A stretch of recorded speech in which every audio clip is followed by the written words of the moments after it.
I don't know if you've heard, but there is a new Alfa on the block, and it is awesome.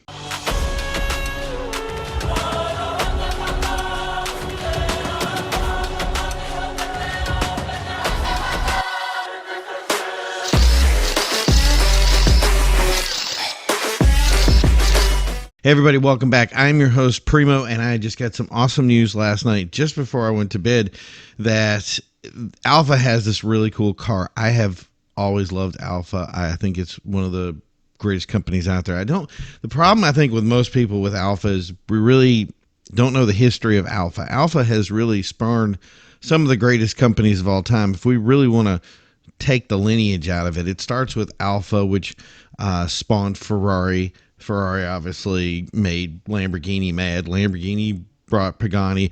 There's a list here of really what Alfa has done, and it really started in racing. And I thought that was the craziest thing is here's Alfa with this great history, and a lot of people don't realize what it is.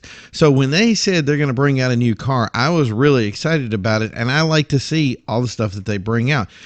The 8C was probably their last big hurrah before they came to the U.S., and it was really to test it. The 4C came out. I don't think there was a lot of too much excitement for the car. It is a cool car, don't get me wrong, very get up and go kind of thing, but comparatively to the 8C, it doesn't really feel that halo thing. So I really wanted to see them do something really cool in the U.S. market, and here we are. We have the new Stradale 3.3 or 3.3 Stradale. This is something that's based on the 1967 version of the Stradale 3.3. Of that one, 18 were made. Those can sell today for $10 million, and those made 227 horsepower. So it wasn't very much compared to what we're going to see today. The new car is going to produce 33 units total that they're going to have. They've already sold out of these. Can you believe they sold these in 2022 when they just showed the sketch to people? Can you imagine selling cars today and just saying, hey, here's a picture of a car that we might make, and selling 33 of them right then and there? That's incredible. But one of the cool things that I love about this car is that it's both going to have an electric version and a gas version. And if you're looking into this, obviously the design of this is pure perfection. It has the visual cues are both new and old, which I think is great. You have this new body style, this new sloping look to it, but it also has that touch of the past. The grills on it are just spot on for something that you would expect to see in the old school. It really does have that Alfa feel to it. I even like the headlights on it. I think that's something I think that design cue is going to be a problem driving down the road because of the way, if you've ever driven any kind of rally, you can see the way you get sandblasted in those little vents. So I think those vents down the road might be something that, drivers that are going to look into it are going to need to put some sort of protection on, if you will. But as it goes, a limited edition vehicle that it needs to look the part, and this definitely looks the part. Now, if you're wondering what it's made for power, it is going to be the gas is going to be the 3-liter V6, 620 horsepower. I'm going to say it's actually 630 horsepower. I don't know why they did that number, and I'll tell you why. It also has the 8-speed dual clutch, as usual, electric is supposed to be the future, but there's no word on what the electric will be. They said something like 740 horsepower, but it's going to add over 1,000 pounds of weight to it, so I don't know how that's going to carry over or how that demand will be. Probably like a 200-mile range available to it. So, yeah, the future, but we don't have any real stats on it that I think that I can see. But that's, as for the gas goes, you can see some variations of that you kind of have seen in the past. And if you're wondering, MC20, Maserati MC20, Alfa is going to take a lot of stuff from that land area and do it. And at first somebody would say that's not a good thing, is it? And no, I disagree with that. There's a perfect example of how Maserati did the MC version of the Enzo. That car was incredible, and it was an example of track-wise amazing car. I don't know if it actually lost any of its races, but it obviously had to have. But it did really well on the track, and performance-wise, it was exceptional. And it took some of the stuff that the Enzo really couldn't do. I know people are going to be like, "That's sacrilegious. How can you say the Enzo?"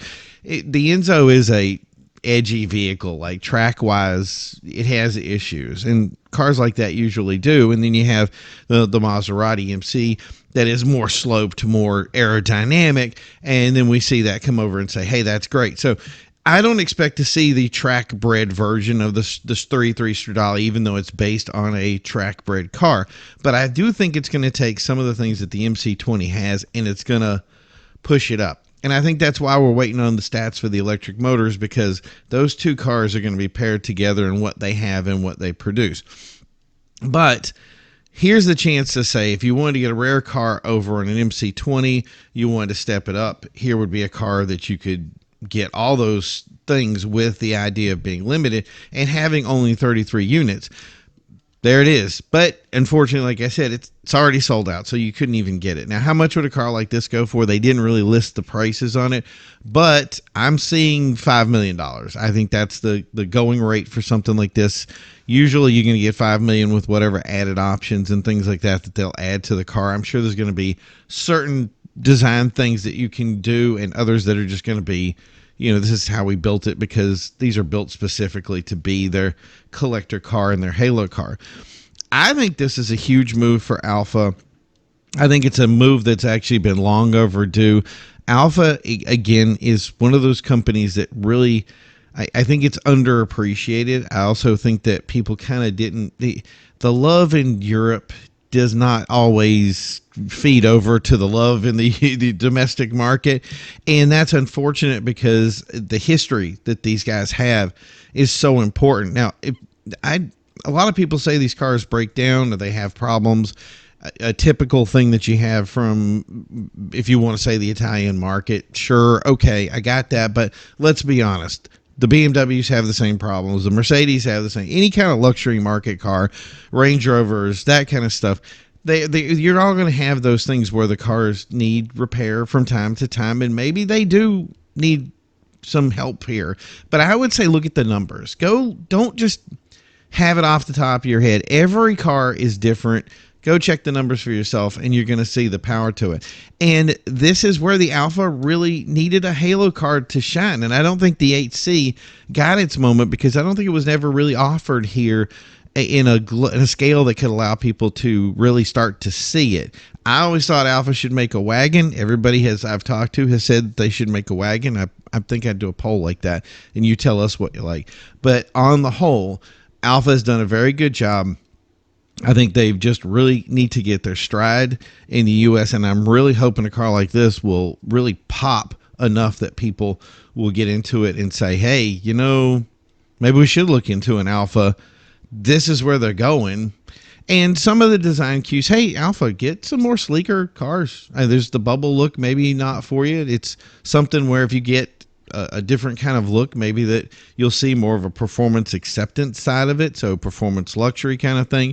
BMW's been moving away from that. I've seen Mercedes has kind of done the same thing, so Maserati has still excelled at it. Why don't you find that niche? You guys have the same kind of market area. Jump in there and continue doing what you're doing. And obviously we're seeing excitement on this, and a lot of people are talking about it, so there's your win. So good, Alfa, great job on the car. Amazing work. Highly approve of the car. For you 33 buyers out there that ended up with this car, tell us how it is, because I can already see that's going to be amazing. I'm sure you're really excited, and we're excited with you. Thank you guys for tuning in. You know what? There's going to be some more videos. We're going to keep doing this news thing, keeping you up to date for this society thing. And yeah, we're going to have more stuff in the future. Thank you guys for tuning in. And as always, keep on rolling.